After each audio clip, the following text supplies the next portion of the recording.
Good morning and welcome. I don't even know what that was, but good morning and welcome to Let's Talk All the Things with Rachael and Shannon. Please introduce yourself. Hi, I'm Rachel Bird, and I'm the Rachel of the Rachel and Shannon. And I'm Shannon. I think you guys know me, but I'm so happy to be here today. You know, there have been a lot of things going on this week, and of course, we have our Sensitive Santa event on this Sunday, and Mrs. Claus has been wrapping day and night, and I've been helping her. And, but this is a vacation, getting to be here with you and talk all the things. And you had this brilliant idea. Tell them what we're going to be doing. We're going to decorate gingerbread houses. Last time we were together, we made Shannon, you made a turkey out of vegetables, a veg turkey. Yes. And I made a snowman out of gluten-free, dairy-free cheeses and kind of charcuterie, holiday charcuteries. So we decided it would be fun to just kind of do a little bit of a gingerbread hour where we can just talk story and talk about the holidays and how we celebrate and all that fun stuff while we do our gingerbread houses. And you can kind of see the way Shannon and I just sit and talk about all the things. All the things.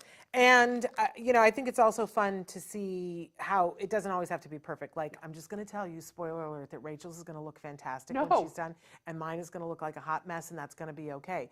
But I think sometimes we don't do these things with our kids because we're afraid of the mess.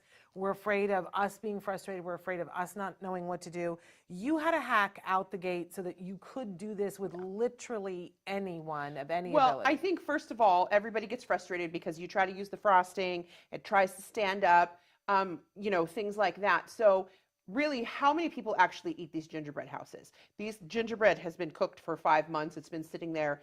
So people might pick the candy off, but instead of using the icing to set it up, I used hot glue because that sets it. It gives it a little bit more stability. But the other thing is, if you have kids that this is too much or they might be grabbing at it, you can also just take the pieces like the front or the back of this house, just lay that down and they can decorate it like a cookie and they can decorate all the panels. Listen, she says mine's going to be more pretty. I might just decide to do all white and do nothing on it. She might, draw a Rembrandt on it. It doesn't matter. The other thing that's fun is everybody can do a different panel before you put it together. You can decorate it while it's down, so it's a little easier for our kids. Sometimes that fine manipulation or that tactile issue, and sometimes this is just weird and awkward. You can do them all down and then glue them together, and then you'll have a family gingerbread house, which is also really fun. It is. It's really fun. And, they're selling these right now, even at like drugstores. And I got these last night. You had told me Rite Aid was a good place to go. And Rite Aid had like 5 different kinds of them. We're not doing an ad for Rite Aid. I think everybody has Also, Joanne, can we talk about? Yes, we could talk about I drove to go to Joann's last night, the fabric store, okay? Yes. I'm driving and does anybody know what do you know what the mandala effect is? No. So the mandala effect is things that we see and we think that we know. So in my head, it's Joann's. It's always been Joann's. I even see it, Joann's with a apostrophe S. I just know that in my head it's Joann's. It belongs to Joanne. No, I think it did at one point. Rachel. Well, it's been, I had Kobe Google it, and it's been since like 1993, he said, or 94. I don't know. It's just Joanne singular. Right, but like it's Joann's. And I was driving and I looked up at the sign. Oh, so the mandala effect is things that are in our heads. Like there are logos that we see, like say Jack in the Box. Like some people, or in and out. Some people think it's in and out. Is it in and out, in and out? So, but there's these things in our head that we just say, like Joann's. Right. We don't go to Targets, we go to Target. So why do I not go to Joanne? I go to Joann's because in my head, I don't go, Michael's is Michael's, it's not Michael.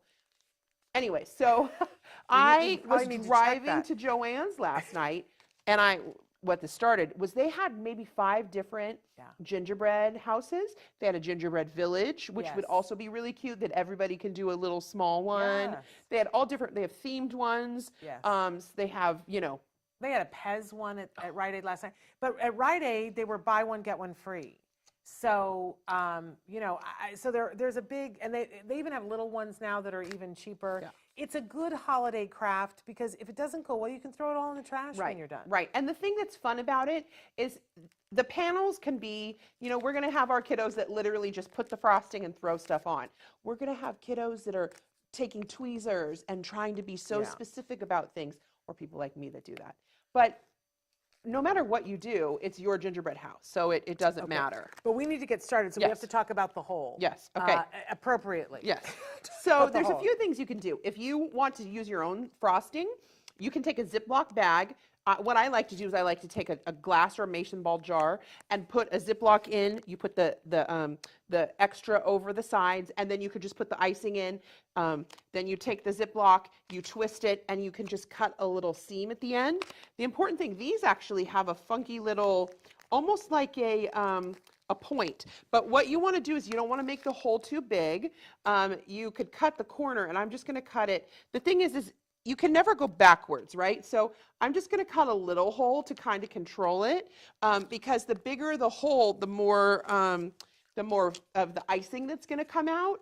So the smaller, the better. And you can always make the hole bigger, and you just can't make it smaller, right? But if you were to make a hole too big and you couldn't figure it out, what you could then do is put that in a Ziploc bag, or a plastic gallon bag, and then you just kind of squeeze and you can actually, on a paper plate or something, see how big your little hole is. How did you do it? I wanted a really small hole, and now I have a hole that I need to make And bigger. I have a huge hole.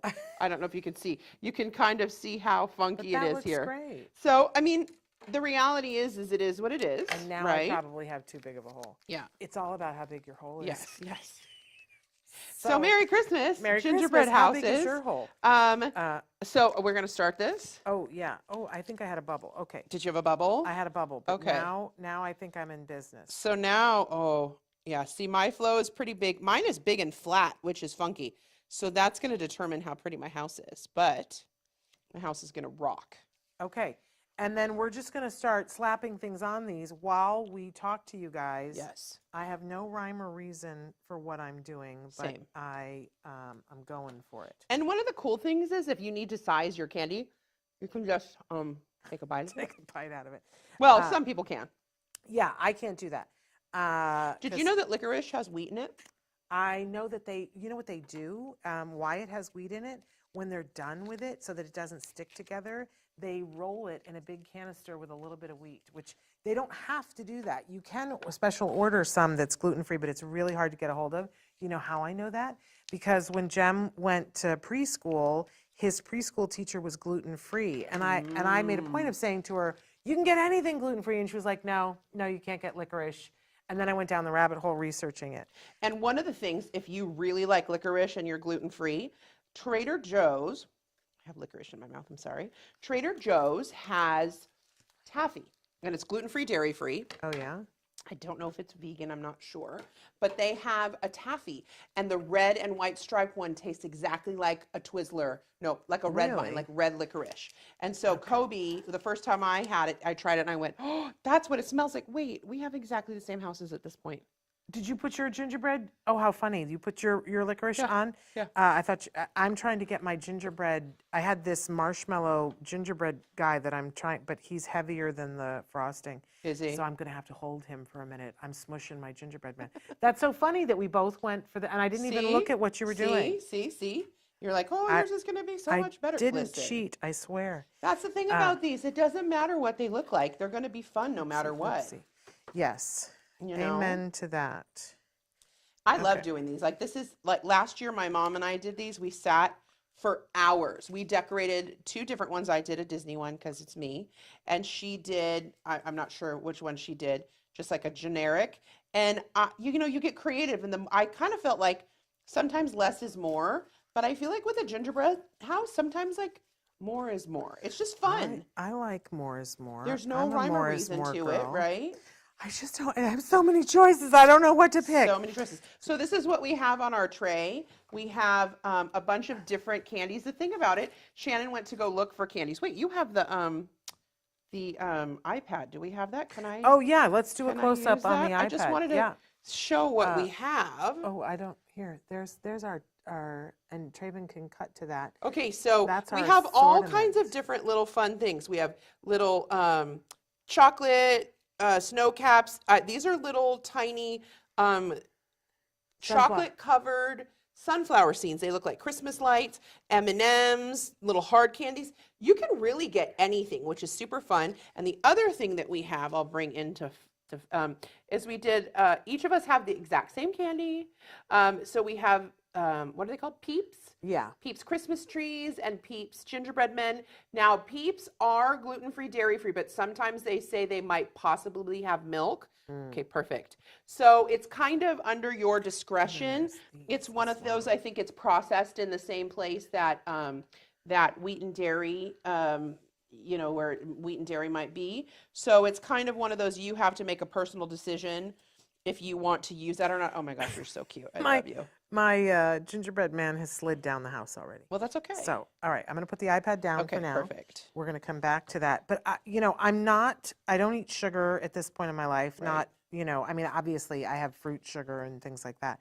But I don't eat candy at this point in my life because my, you know, pancreas or whatever it is with diabetes can't handle it. And I was never a big sugar person. I'd rather eat an entire loaf of bread. Oh, right. To be honest, that's like, or salt. Salt and olive oil. You could salt a tablecloth and put olive oil on it, and I will eat the tablecloth. You know what I'm saying? But so sugar isn't my thing, but I do love the smell of sugar. And this is very triggering for me that it's like childhood, smell that sugar. Right. And I do love the smell of it. I'm just glad that I am at a point where I'm like, I can smell it, and that's all I need to do. And I you're don't good need to to go. stick it in my mouth. Right. Because I don't like how I feel when I eat it. Well, I know Kobe talks about, like, you know, sometimes sugar, because he's not had the sugar and the kind of things. I mean, he had sugar, he had, you know, some of the candies and stuff like that growing up, but maybe not what most kids had or typically what people would have. And he's so funny because, you know, we went grocery shopping yesterday, and I said, do you want this holiday thing, this holiday, this? And he just said, no, like, I'm not in a sugar phase. And I was like, are you my child? Do I know you? Because I'm all about the sugar. So, well, and my kid is the same way. He, you know, he'll have. Okay, here's a great example. Last year for Easter, he was really into he's into jelly beans now. Okay. So I bought him some really high-end jelly beans, and I gave them to him. And the other day we were going through his room and getting rid of some stuff, and there were the 2 bags of jelly beans unopened in his room. Yeah. Completely unopened. He had never opened them. And he was like, oh, it's perfect. I'm studying for finals. I really, you know, I can have those right now. Oh. And so, you know what he did? He opened the bag and had 2. And that was it. And that's it. And then they were going to sit there and go stale, and then I'm going to have to throw them away. Right. Or he's going to have to throw them away. But I love that because, you know, if the bag is open, well, we have to finish it. Of course. You know, that's how I function. Oh, yeah. I mean, no question. But anyway, so let's talk a little bit about holiday, because we talked a little bit about our Thanksgiving traditions last time. What are your holiday must tradition things that you guys and that Kobe really gets into? Well, we always decorate gingerbread cookies or some kind of cookies. Kobe's always had a really hard time with decorating things. So he'll sit and watch me, and then he'll start to kind of have fun. It's like it takes him a little while to get into it. And I just kind of love it because he kind of sits there, and we always read 'Twas the Night Before Christmas. I'm talking Christmas Eve. We usually have a pretty big Christmas Eve dinner or like early afternoon feast. And then Christmas morning, we have a Christmas breakfast, and we stay in our PJs, and we get up, and we always spend it with my mom and Louie. And oops, you okay there? Yep, I'm totally fine. And so it's always nice to kind of we just kind of we watch movies, we open our gifts. One of the things when I was a kid that we would get up, we would open our gifts, and we would go somewhere. And I would have to leave all of my toys, and I would have to go and see all the parents and stuff. And when I had Kobe, I said, I want Christmas morning and Christmas Day. I'll go Christmas Eve and the day after Christmas, anywhere. But I wanted Kobe to grow up to be able to just play with his toys, and this was pre-diagnosis, to play with his toys and be with his stuff and get to just kind of, you know, not have to go crazy on Christmas Day.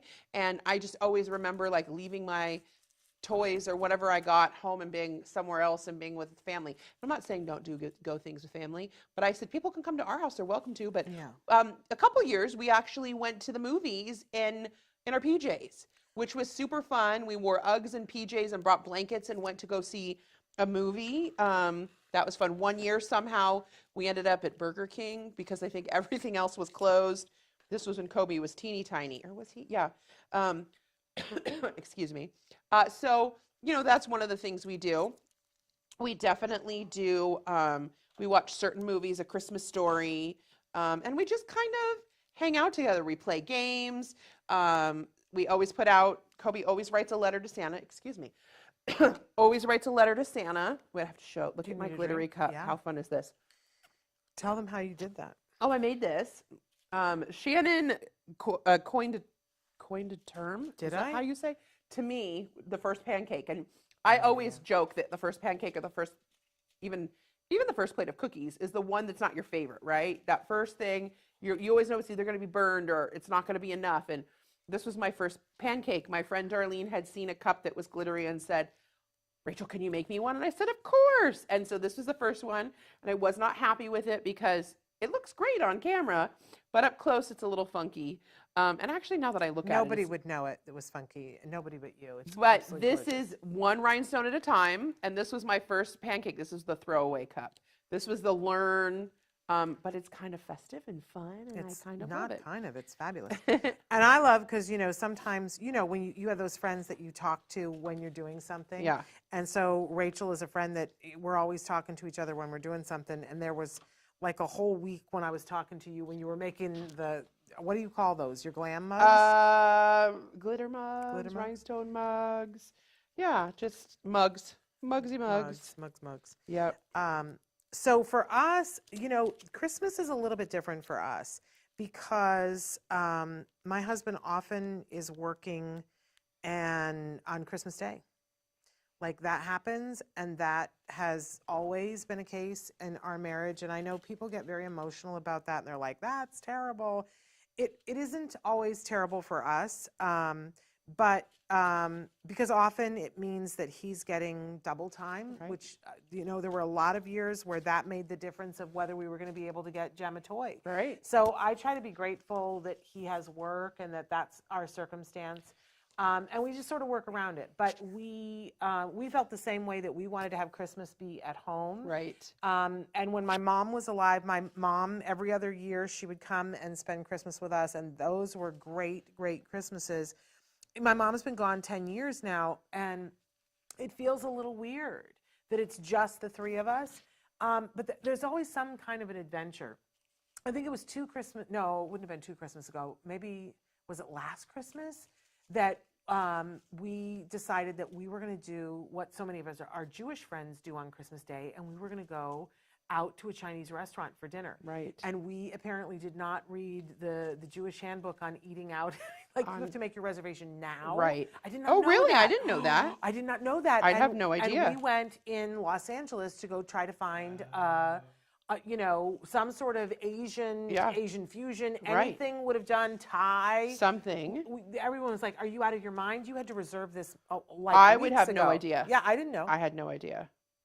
So you know what we ended up getting was Zankou chicken. Thank God for Zankou chicken. They're open. Oh, that's And great. the Armenians were like, "We're open," and we had Zankou chicken, so that was good. really fun because I never really know what to do for Christmas dinner. Right. Whatever time we have together, we always love to play games and do that. A lot of times we try to find something funky to do, like if there's somebody that we know, we have one friend that we like to torture by leaving stuff on her doorstep because it makes her crazy. Like what kind of stuff? Does she know it's you? Oh yeah, she totally okay. knows it's us. And it's like stuff like when we during the pandemic, I needed to garden, like Right. and our house isn't really set up for garden. Our whole backyard is just a deck. Uh-huh. There's not an inch of grass in our backyard, but in the front there's grass because we have the dogs and the dogs do their business in the front yard. But it's not, and we have a little cinder wall and then there's a little chain link gate. But it's not a big piece of land, but I decided that I was going to dig up right along the fence and put a garden in there. Right. And it's gorgeous. It's my favorite. Her garden, and she's got this squash arch, or what do you call it? The squash arch. It's my favorite thing. Squash. She always says it's not great, and I'm like, it's the Well, best thing it's coming ever. along. It's coming. But and so I had ordered these heirloom seeds to come, and they always give you a pack of free seeds. Right. And they gave me Russian kale. And so I planted the Russian kale, and it was like a kale farm, Yes. you guys. I've never seen so much kale in my life. And it was, I don't eat kale. Right. Kale's too hard on my stomach. I'm a vegetarian. I'm a vegan. I love vegetables. But no kale. Kale rips my stomach apart. That's so interesting. I just can't. Has that always been? I guess so. Now, people tell me, you got to take the stems out. And I'm like, it still rips my stomach apart. Yeah. So I was trying to find people to pawn kale off. So I was bringing kale in bags up to her house and leaving them on the doorstep. And she would like crying and laughing and saying, "Stop! Stop with the kale. Stop with the kale. I have nothing to do with it. I can't."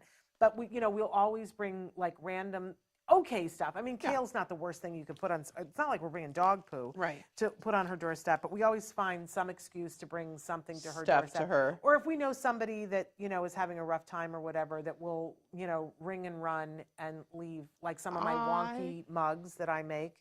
On their Your doorstep. mugs aren't wonky. I'm obsessed with your mugs. Well, I've got new mugs this year, but I hope we get. You're gonna get mugs. You're gonna get. What did you call it? Ringing. We called it "You've Been Mugged" last year. That we brought things like we brought to Traven's house, and we so we we used to call it ding dong ditch. Yes. And ring and run. And we put it on. So we try to find something to do that's fun and meaningful. Because, for Thanksgiving, we do the gobble, gobble, give. Right. But... and do you do anything like that at Christmas or? Well, like do it's they always have random. Those? Yeah. I don't know. I should look it up and see if they what? Have. One year my mom and I did. My mom used to work for Meals on Wheels. And one year we delivered meals for Christmas. Love that. And that was really cool because there were people that we were the only people that anybody was going to see on Christmas Day. Yeah. And I think it was a lunch and a dinner that we delivered. And to know that I think the lunch was a cold lunch and the dinner was hot, but to know they were going to get a warm meal that day. And a lot of those people, unfortunately their families either forget about them or, they're just there by themselves or their spouse or whoever is no longer with us. And it was just really sweet to do, and you feel better when you do something like that. You feel like you've done something. You feel like and to see people be so happy about you coming and delivering them a meal was just meaningful, and it felt like we were doing something to help people, and I just kind of loved it. It was one of my favorite things. So I had a friend who used to do something that you can't do anymore, unfortunately, but she called it Operation Santa Claus. And what it was is she would go to the post office, the local post office, and say, "Hey, what do you do with your letters that you get that are to Santa?" Yes. And they would give them to her back then. They won't do it anymore now because it's like a HIPAA violation or something like that.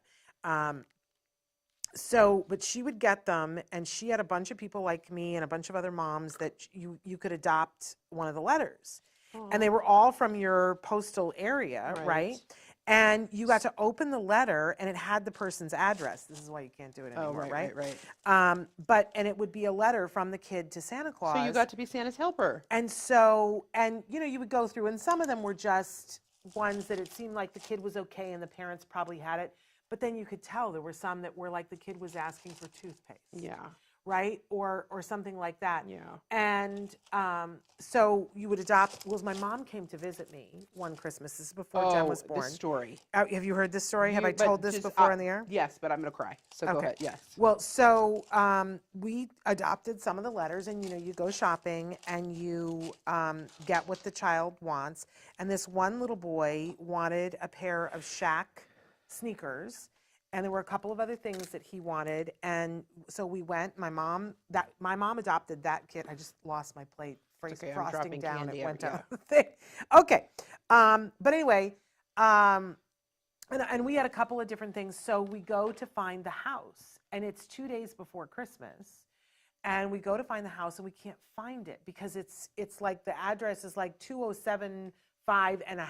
Yeah, right. Because a lot of times here in Los Angeles, people turn their back garage into a rental dwelling, or and so the address is half, and we just couldn't find it. Well, what we found was it was one of those little itty bitty campers, like a camper for one person, and we went behind the house to find it, and there was a gentleman who was there who was cooking over a fire, and there was a little boy who was probably 6 years old, and it was my mother's thing, so she was going to take it. And normally, And she'd never done this with you guys before, no, right? and This was her normally what first. you do is, you put it all together in a bag with a bow, and it says from Santa, and you leave it at their doorstep. But they're sitting outside their house, and so my mother really couldn't do that.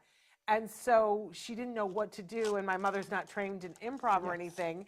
But so she walked up and she was like, and she goes, are I don't remember what the kid's name was, but she was like, "Are you Joey?" And he looked at her and he nodded. And she goes, "Well, we were coming around the corner," and she got all emotional, and she was like, "There was a big fat man all in red, and he was on the sled, and he went around a corner too fast, and he cut in front of me in my car, and this fell off of his sled, and I don't know what to do with it, but it has your name on it, so I think it's for you here." And then she took off, hobbling down the street because my mom didn't move so fast, right?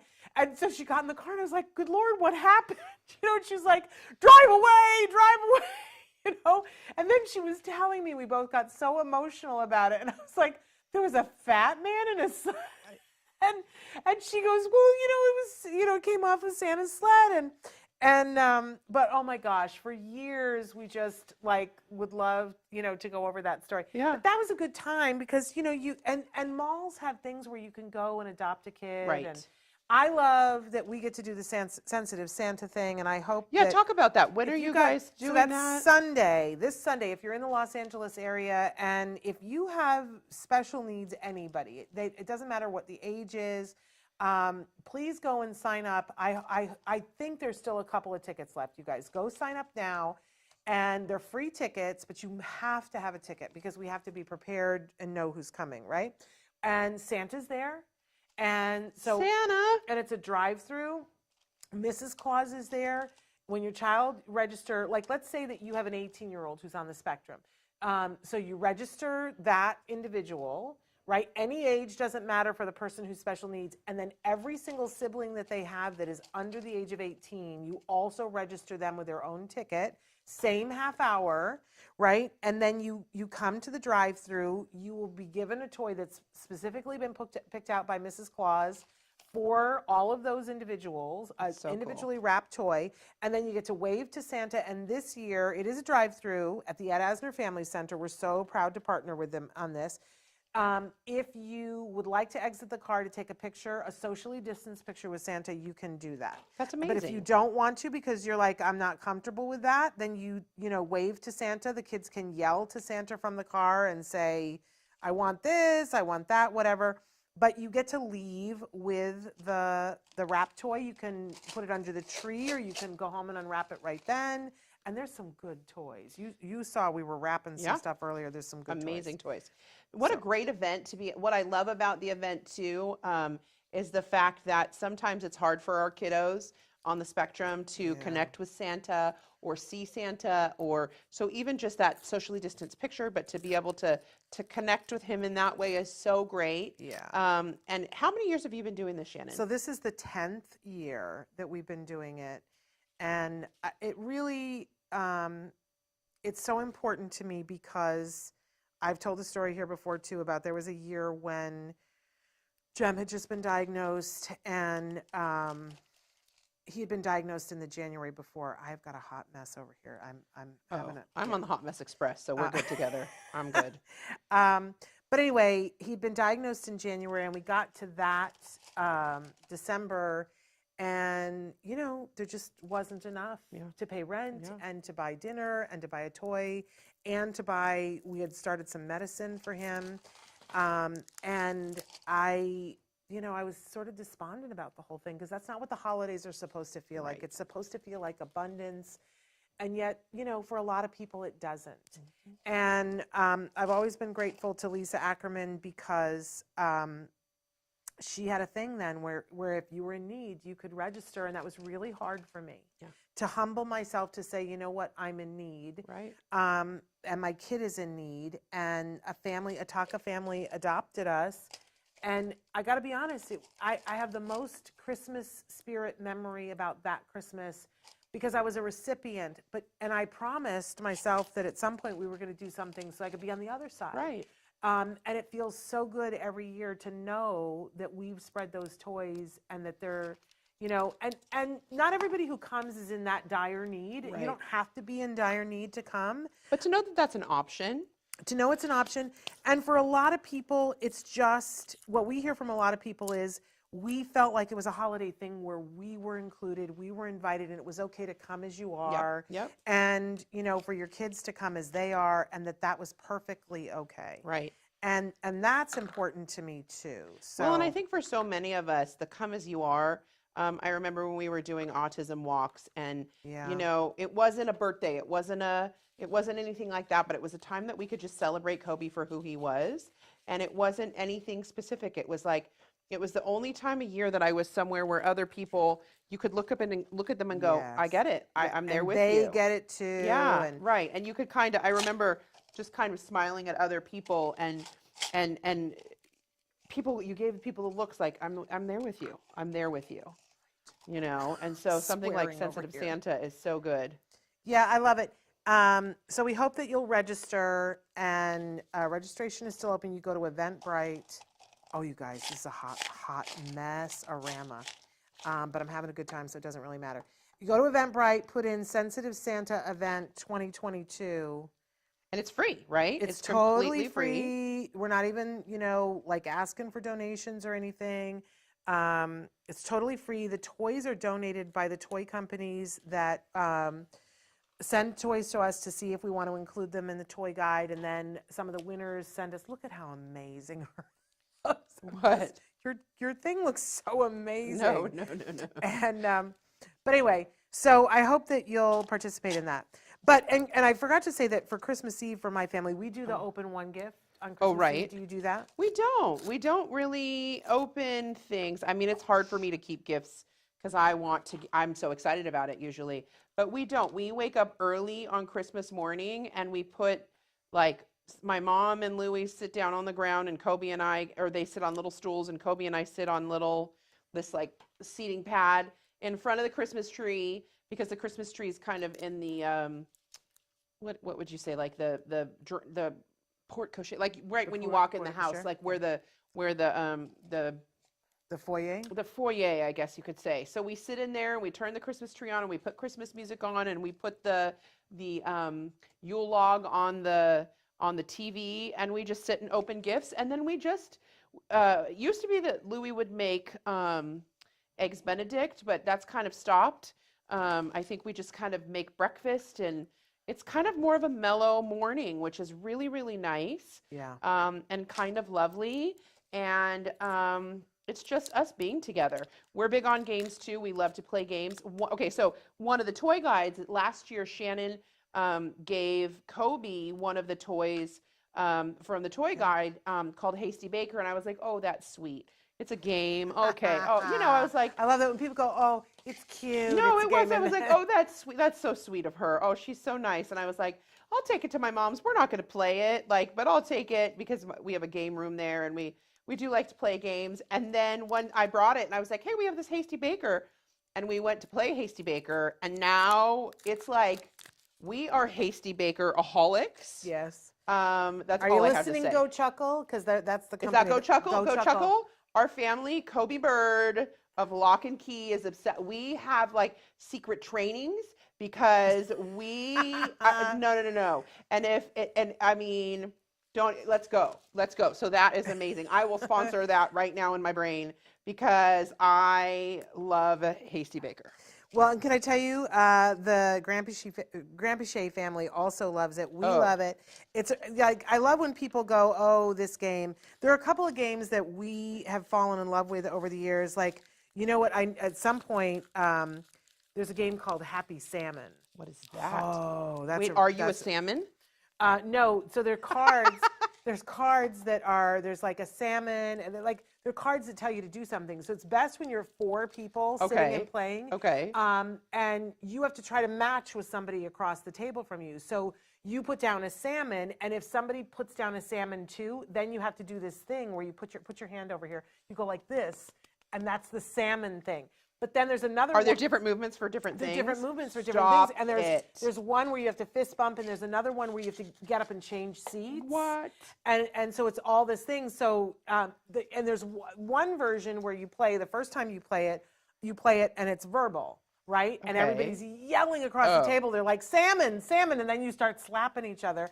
And then once you've played it that way once, then you have to play the nonverbal. And the instructions come with it this way. Then you play it nonverbal. So you're gesturing and you're running around and you're slapping, and it's hilarious. Okay, that sounds super fun. It's happy salmon. I'm a very happy little salmon swimming upstream when I play Was that something that you got, one of the toys you got from the toy guide? It was from the toy guide like about 3 years ago. But see, that's what I love about the toy guide, because I know that you work with the toy companies and you work really hard on that. Yes. And I think it's just such an important thing. And when we put games in there, they're like fun games. We're not putting in a game that's random and... No, they're super fun. Like I said, Hasty Baker, I was like, that's fun.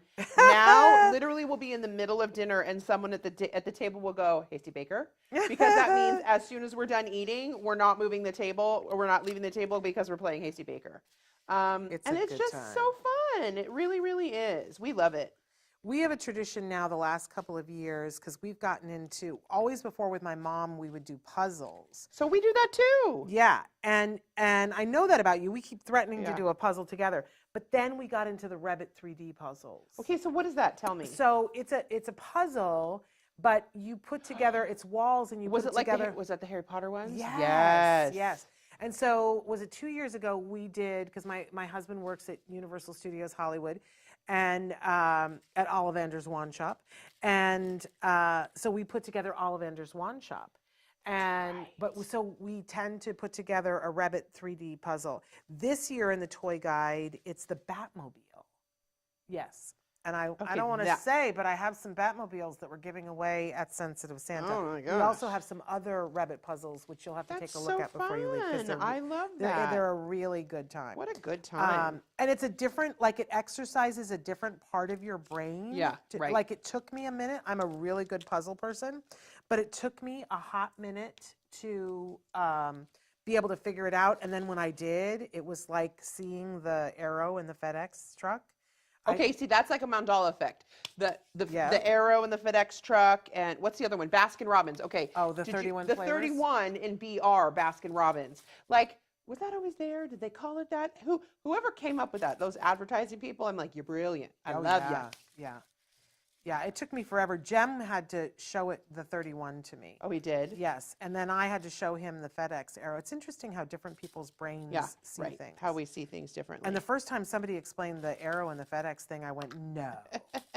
And then when I saw it, I was like, shut up. Yeah. Shut the front door. Yeah. Okay, there's a serious amount of candy on yours that is not on mine. I can't walk, talk, and chew gum at the same time. I mean, my brain is going. Okay, so let's talk about believing in believers. Yes.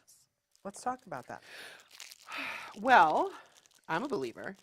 I am a big time believer. And I think we need to respect that as a believer, that Christmas magic is different for every person, or holiday magic, or whatever you want to call it.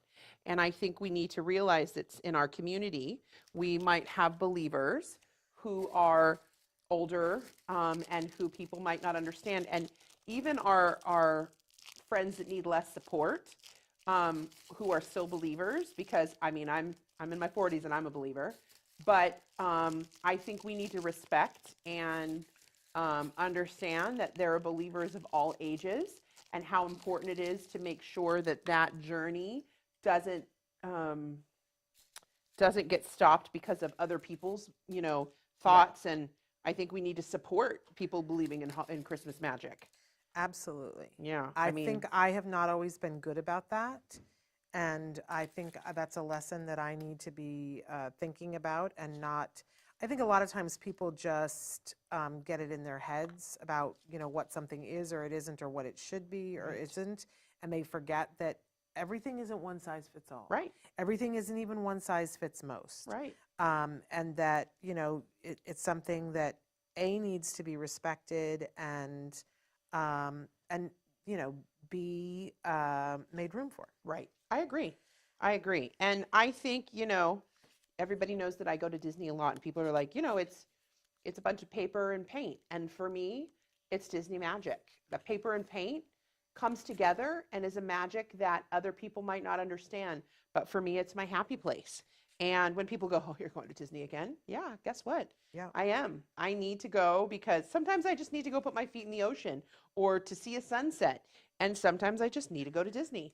And if someone says to me, I just need to go and watch a football game because that's what I want to do, I'm not like, oh, again, you know? So I think we need to believe in other people's magic. I think we need to sit back and we need to realize that, you know, it's so important to really understand and really see the people in our life and the things that Half of the work that I did came off. I'm sorry. I didn't mean to interrupt no you. no you're Uh, brilliant. I love it. it's a I think hot mess. it's not a hot It mine's is. a hot mess. No, it is. Look, yours is like a brilliant Picasso. What are you It's talking not about? mine's a Picasso miss. Hot mess. But I just think it's super important to if you've got people who love certain things or you know, I mean, I know we have our kids that obsess on things, but I mean, at one point Kobe was obsessed with the Titanic, and so a friend of ours who was a cake maker made him a sinking Titanic cake, and people were really upset about that. We have to find a time to go to that Titanic. Oh, yes, we exhibit. do. And I said, you know what? That's what he loves, and he knew everything about it. And we even did it at the El Capitan Theater, and they even put Titanic decorations up for him. So it's finding things for our kids and for our friends. I mean, you listen to me talk about obsess about things, and it's what's important to us, you know? Yeah. I think, you know, this goes right to, we've been talking all this week. A lot of our viewers have written in and said, what are your thoughts about, and they were asking Dr. Doreen about this the other day, and, you know, everybody kind of has heard my opinion on when people say, oh, you shouldn't get that toy for your child that your child is really into because it's not age appropriate anymore. And I loved what Dr. Grampiche had to say about it the other day on the show, because she said, you know, you forget the power of a reinforcer. And if something is reinforcing to somebody, don't mess up and make the holiday about being anything other than what you are. Yep. Like, get the other toys too and encourage them and sit down and play with them in a way that's age appropriate, but don't cut them off from the thing that they're really into. Well, like, that's not a plan. So I wasn't aware of that conversation, but Kobe and I yesterday drove by his old elementary school. And it just happened. We were driving by and we saw his kindergarten teacher walking to his car. And we didn't know he was the most amazing kindergarten teacher. Kobe was diagnosed in the midst of being, oh no, he was diagnosed before that. But he was newly diagnosed. It wasn't always perfect at the school, but that kindergarten teacher, his name was Mario Burrell, was the most amazing kindergarten teacher that you could ever imagine. And I was like, if we could even drive by and just wave at him. And so we ended up just driving by the school. And Kobe was like, oh my gosh, it's been so long. He goes, it looks so much smaller. You know how you go to a school and you realize because you were so little? Yeah. He's like, whoa. And when we drove around the back, there was the apparatus. And he called it the apparatus. And that's the slide with the, you know, where you walk up and there's a slide on it and there's all the little levels and stuff. And that was in the middle of the playground. And we had a conversation because what happened with the apparatus for him was when because he went to school there in kindergarten, they were in their own place, and there was 1st through 5th grade in the big playground. Well, after 2nd grade, they didn't let kids play on the apparatus. It's the whole playground is literally just concrete. There's a basketball court, concrete, and the apparatus. And all Kobe wanted to do, especially because he was on the spectrum, was sit on that apparatus, and he wasn't allowed to. And I got so upset about that because it was like, you know, you're too old. You're in 5th grade. You can't sit on the apparatus or you can't go down the slide. And Kobe was double the size of the kids anyway because he's just always been so huge. But it was so interesting to go by, and he still had those memories, 20 now. And he's like, remember when they wouldn't let me play on the apparatus? And we talk about that all the time. I mean, he didn't learn to swing on a swing until he was, I think, 12. And we tried the pumping, we tried all the different things and tried to teach him with his legs. And the first time he got on a swing, we went to the help group when he was, I think, 12 years old. And he did after school programs there for the Kids Like Me program. And I remember that he sat on a swing and he was like, Mom, they let me sit on a swing and they let me go down a slide. And I was like, I want to get on a swing and swing on a swing. So that age appropriateness was really, really interesting. And that's like a trauma to him. It's so much BS. I don't know how people, hey, you know, I was going to say, I don't know how people live with themselves when they make these random rules that I was a teacher. I would have been like, Oh. let's make room for you to be on that apparatus. Right. You know what I mean? Right. Like, yeah, I just don't. I have a pin somewhere that my friend Trace gave me that says your silly beep rules don't apply to me. Yeah. Because I feel like that's true for everybody. Yeah. But I promised the other day that I was going to have you talk a little bit. We had a lot of parents that were asking yesterday about homeschooling. Yes. And I gave you guys as an example that, that became a very real thing for you. I feel like, I don't want to put words in your mouth, that it wasn't even a choice. It became a thing that you pretty much had to do. Is that true? Well, and I think there's a difference. There's a difference between what we did. There's homeschool, and then there's online learning school. So it is homeschool, but I'm not teaching Kobe. So what it was an online computer school. So I didn't do the teaching. Homeschool is where, and I don't quote me on this, but homeschool is where I would be the one that was doing the lessons with him and in charge of the lessons. With the program that we did with Kobe, it was online. And each class he only had 3 classes at a time, so he could focus on the math or the English or the history or the science. Instead of having six classes and 6 different things, he had 3 classes a week, and the actual computer classes were Monday, Wednesday, Friday. So he'd be in the class for an hour to 2 hours, depending on that, and then Tuesday, Thursday, he would be able to sit and do his work. So, and all the lessons, everything was on the computer. If he needed books, they would send the books. But it was really, really good for him because he was able to do it at his pace. And one of the things that I don't think people understand is bell systems at school, lockers. Like when he went from elementary school to middle school, he was only there for 6 months because unfortunately there was an incident where he was beat up in class because they didn't have a substitute for the adapted physical education class. And he was standing up for a little boy who was being beat up, a little boy with braces. Another kid was beating him up. And Kobe said, "Hey, don't do that." And the kid grabbed him and started kicking him. And I got a phone call, and he never went back to that school. We tried with IEPs and tried getting him. I didn't know my rights then. And they said that he could go to a school that had, at the time, a higher functioning autism program. And because they had him in learning disabled classes because they had nowhere for him, because regular ed was too high for him, and the autism class that they had there was nonverbal, and Kobe was verbal, and he was in this between place, and where do I put him? And so they put him in a learning disabled class, which wasn't the right place for him, because what all the teacher could focus on, especially like his math teacher, could focus on was he needed to be able to write his math problems on line paper. And in his IEP, I had that he had, because he couldn't do fine manipulation. Actually, in his IEP in I think 3rd grade, they said he doesn't have to write. He can do everything on an iPad. And I was like, no, I still want him to write and do stuff like that because I want him to have that skill. But so what we ended up doing is I ended up putting him into, it's called Insight School of California. It's a K-12 program. And K-12 is it's just not a brick and mortar school. It's a totally free program that they have. They send you the books. If you need a computer, they will send you the computer. I've had friends reach out to me, a friend whose son I think is dyslexic and has severe ADHD and was having a really hard time in school. She just started her son in it. And you could try it for 6 months. You are your child's administrator, basically, so it's almost like you're their principal, but they're responsible for being in classes, they're responsible for the work. But what I do love about it is everything is online, everything is there.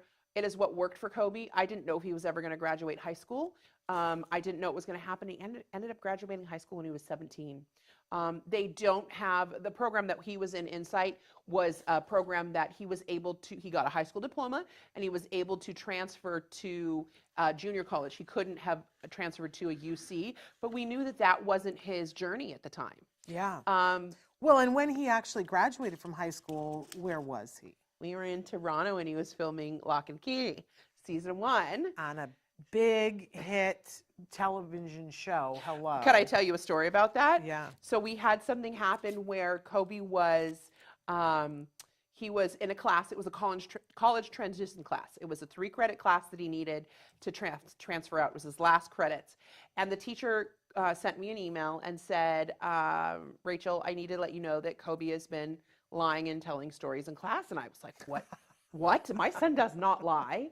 And what is he doing? And he's like, can we have a phone call? And I said, of course, not a problem. At the time, we were in Canada. He and I were in Canada. It was his senior year, and he was 17.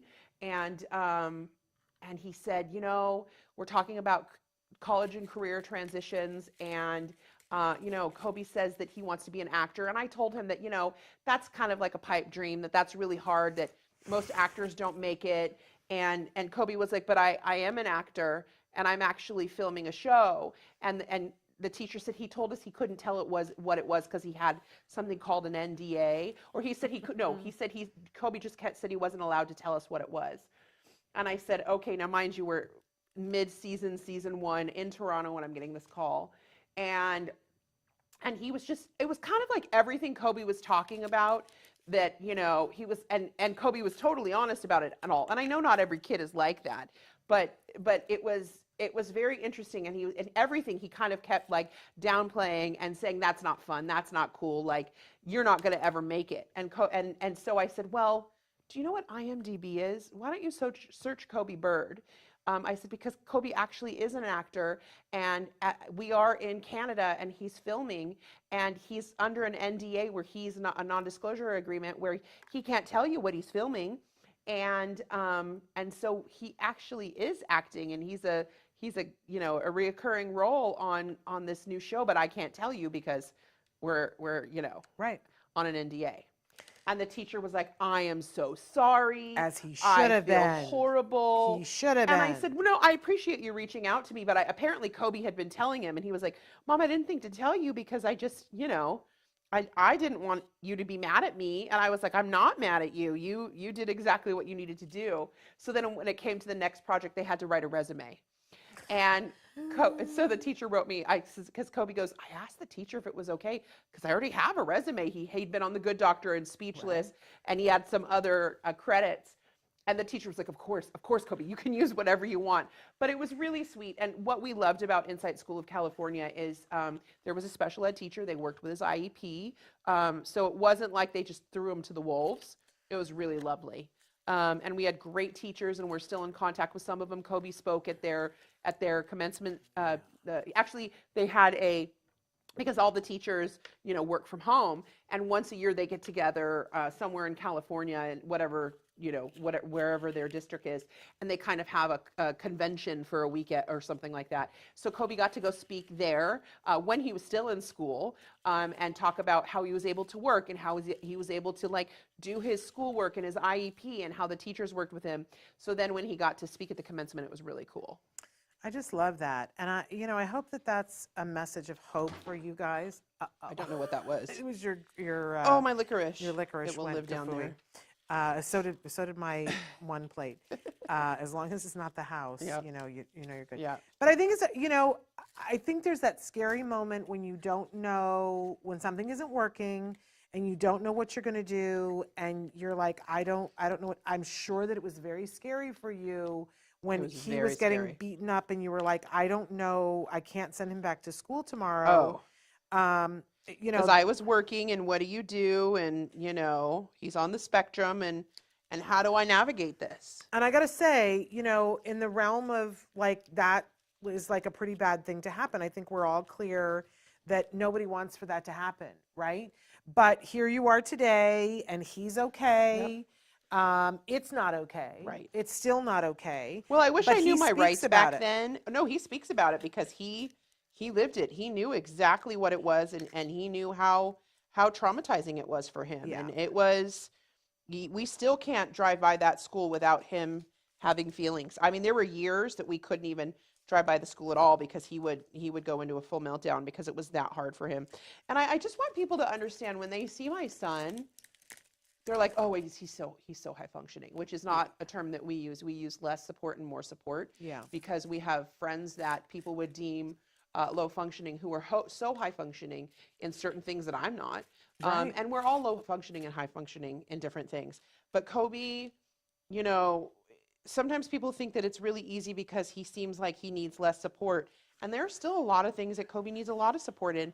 And we're not shy to talk about it. I'm very big to talk about it, about me saying, I'm gonna be here to support you in whatever way that you need, and the things that you need a little bit more help for. Are there some things that he can do that he couldn't do before? 100%. But I think we need to really be understanding with our friends who seem like they need less support, because you don't know what they go through on a daily basis. Yeah. You Yeah, know? well, look, isn't that true of everything and Yeah. not just autism that, you know, a lot of times like you see somebody on television or whatever and you think you know what their experience is and then it's something entirely different. Something entirely different. I just think that we all, you know, I've decided over the years that I'd never heard of the term perspective taking until I had a son on the spectrum. Right. And they were like, oh, we're trying to teach your son perspective taking. And I was like, what exactly is that? And, you know, it's exactly what it sounds like, being able to look at the perspective from somebody else. Take somebody else's perspective, walk a mile in their shoes, Right. kind of thing. And the more that I have learned about it, and they were trying to teach it to my son, then, you know, the more I realized that I needed to work on perspective taking. And I Right. remember the day that we were we were living in this apartment that was, the place that I always swore that we would never live. I called it the Cockroach Palace. But things had happened and we had to live there. And we were there for like 11 months. And there was no place to park our cars. We had to park on this very busy street and then walk across the street on this very busy thoroughfare every time that he would come home from school. And it was the single most stressful time of day for me. And I kept thinking, we're going to get hit by a car one of these days. And we were petitioning the city to put in a speed bump. We were, you know, doing all of these things, but nothing had happened. And here we were, right? And every day, and I would, you know, tell our ABA team and I would say, what do I do? And they were like, okay, you know, go through the steps of he has to get his backpack and, you know, and all of this stuff. And so I'd gone through the steps with him and, you know, and then you have to stand by the curb and it's this whole big thing and you have to wait for me and so on and so forth. And then there was one day when I was just so stressed and I kind of yelled at him and I was like, I need for you to do it this way. Yeah. And only this way, and that's the only way to do it. And he looked at me and he said, Mom, do you have autism? And I went, what? And he goes, because you're saying that you need to have it this way and only that way. Yeah. And he was at a point at that point where he's like, you know, you're not being very flexible about Right. it. And I went, you know what? I think 9 times out of 10, when there is an issue with someone who's on the spectrum, it's because somebody is expecting them to do it their way. Yes, I agree with that 10,000%. And here we stand and go, you're not being very flexible, but how flexible are you being that you need for them to do it your way? And I because I suffer from some, as Kobe says, OCD, I need things a specific way. And I always feel like I did that because I wanted it a specific way for him, but I do need it a specific way for me sometimes because it keeps organization, keeps my brain right.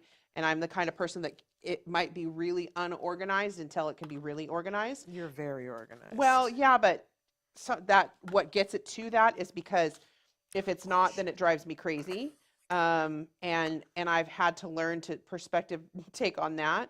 But Kobe's has, you know, I'm like with my son with autism saying to me, OCD much? And I'm like, you know, yeah. And he realizes it now because I said that to him one day. I was like, you know that this is something that it's really hard for me to control. And he's like, now I understand that, Mom.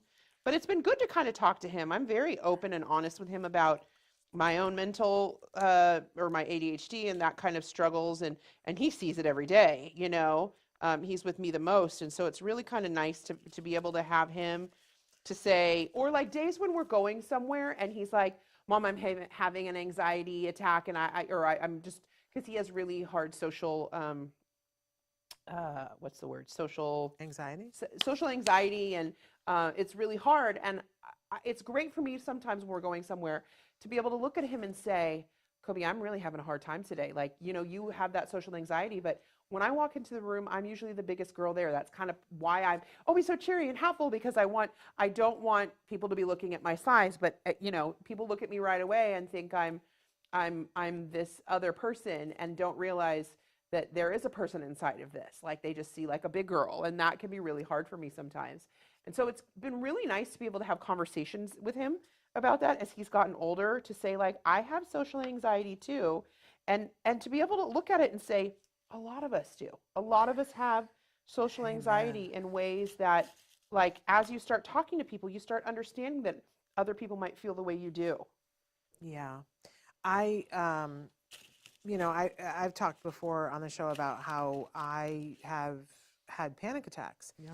And at one point was diagnosed with a panic disorder. I don't think I qualify for a panic disorder anymore, but I'm going to say that and then knock on some wood somewhere that doesn't happen again, because it's super not fun when you're having panic attacks. And for a while, I was having trouble going out of my house and I couldn't drive and whatever. I got help.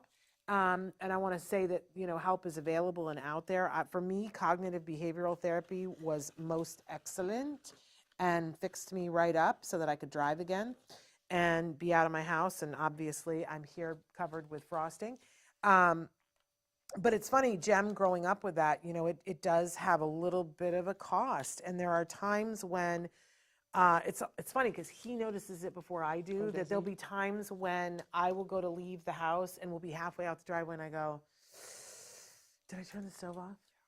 And he'll go, I'm sure you turned the stove off. And I'm like, I'm not sure. And then we go back in the driveway and I go in the house and I check the stove and I get in the car and I go, I don't remember if I actually looked at the stove to turn it off.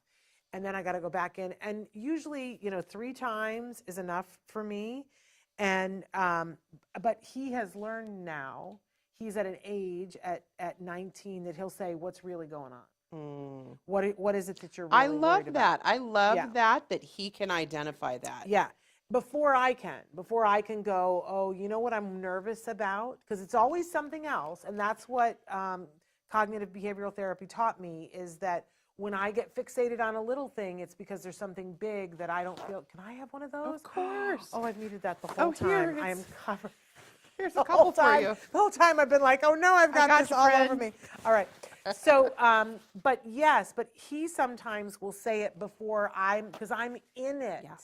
And he'll go, and you what's can't really see it when you're in it. Yeah. When you're in it, it's a totally different thing, right? And I don't love that, that means that sometimes my child is my working therapist. That's not my fave. You know what? I think, listen, we're each other's therapists. Yeah. In so many different ways. And to say that, like, if we can support each other in that way, what's wrong with that? Well, and now that he's an adult, that's good. But, Yeah. You don't want your 5-year-old. Right. And what got me into cognitive behavioral therapy was there was a day that we went someplace, and it was really hard for me. The only time I would ever go someplace is when we had therapists with us, and I would struggle the whole time. I would be like right on the edge of a panic attack. And we went someplace, and he stopped, and he said, I want to go home. I want to go home. I don't feel right. I feel like I'm dying. I want to go home. I don't feel right. And that was what I would say. Whenever we would go someplace, I would be like, I don't want to be here. I want to go home. I don't want to be here. And then to hear it come out of his mouth, I was like, okay. Did that change it all for you? Oh, then the next day, my husband laughingly said to me, okay, on my Actors Access thing, they're looking for people who have OCD who want to do therapy, and it doesn't involve medicine, because for medicine, that's a whole other panic attack for me. And he's like, honey, should I submit you? And he was kind of laughing, but kind of not laughing, like trying to broach the subject. And I was like, yes, submit me right now. Yeah. And he had to write a whole thing about, what, and he wrote, and he pushed send, and I'm not kidding you, within 3 minutes, the phone rang, and it was like, hi, we're calling from, we want to talk with you about this. And it really helped me. I mean, like, it wasn't my favorite thing to put our business out on the streets, because I wasn't raised to do that, but it really helped me. Well, and I'm sure it might have helped other people to see that. Well, I don't know about that, but it really, really helped me to go through the therapy, and I learned a lot. I don't know what that is. Okay, so I have made a ginormous sugar mess. I'm going to find sugar in places on my body, and my pants are covered in sugar. And I think I am approaching done. But then I look at yours and I go, holy business, because you have found places to decorate that I did not decorate. What are you talking about? Yours look great. Well, I think I need to do something to my chimney. And I need to, my little gingerbread man. Okay, I found more to do. Do we want to do a little, how much time do we have left? We're over. We need to stop soon. Yes, we're Traven's just going to let us go. Thanks, Traven. Traven would like to go home sometime. Okay, should we show what we have so far? Yes, but let me just put a couple of eyes on my gingerbread man. I'm going to move the candy out of the way so I can see. Oh, crap. We're going to need to get the iPad out, too. Oh, There's mine. I think I've wrecked my gingerbread man. It's pretty freaking fabulous, Rachel. I have mushrooms. I have a mushroom garden in the back. I love that. Look at my little You mushroom decorated garden. all around. Well, I didn't do the back panel because I wanted it just to be. I love that. Okay, so let's get here and take a look at. Don't look at my mess behind for sensitive Santa, but okay. So that is your front. That's my front, my little Christmas tree. I love And then on top, it. I have a little gingerbread. He's just decided to. I love. Got my little bushes. He's fantastic. My Christmas lights on the thing, and then if I turn it around, your roof there my is roof just bricks, insane. my Christmas That's lights, so fun. and then in the back, Your mushroom garden. I have a little mushroom garden. Okay, then I'm going to give the pad to you. Okay, hold on. And then here's Oh, wait, we didn't do the other side. Christmas lights. I love that. Look at It's how cute, right? fantastic that looks. Okay. Okay, Super I'm going to cute. hand the iPad to you, and then I'll give everybody a tour of my home. So here is the front door right So here. cute. With the gingerbread man with the eyes popping out. Hot, hot mess. It's my favorite. With everything falling off. I don't know if you heard me say all the swear words that I said when everything kept falling off of the roof. But I have my snow cap walkway. Lovely. And then here is one side. So cute. With my M&M roof. Here's the Look how here's cute the that back is. door. Look at your light wreath. Yeah, well, Is that a grapefruit wreath? it's a hot, hot mess. And then the other side is gumdrops on the love it. bottom. I love it. So We'll post a picture of the two of ours next to each other.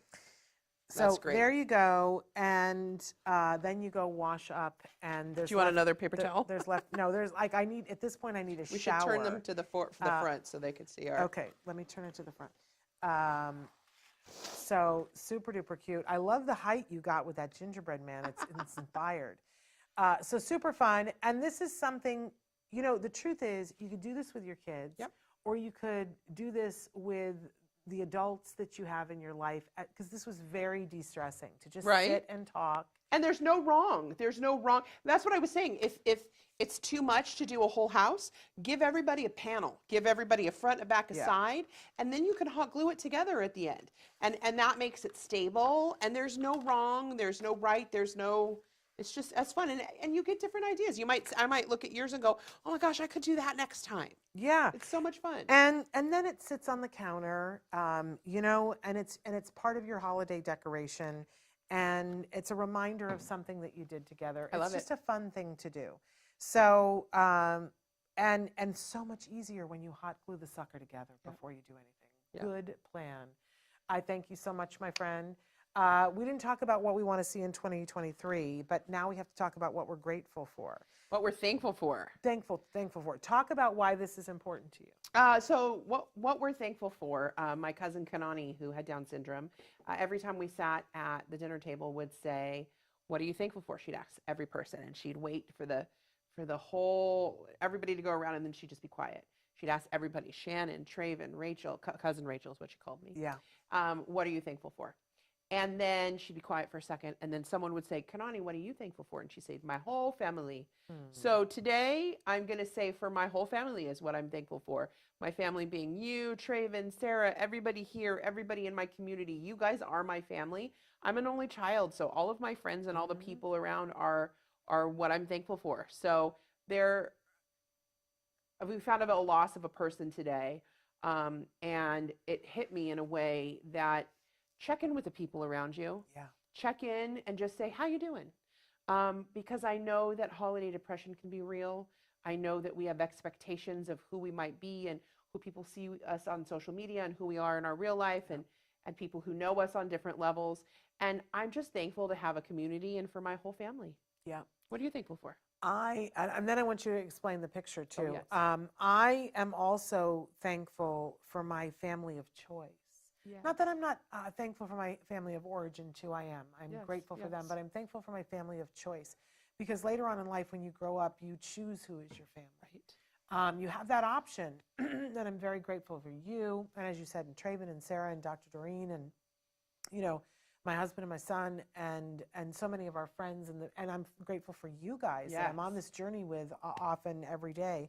I'm grateful for all of that, which I would never have found. I would never have found you if my son hadn't been diagnosed with autism. I mean, that's part of the reality of it. So, and I'm grateful for health and hanging on to that. because that's super important to me this year. So, so grateful. But explain to them about the rainbow and the picture. Sure.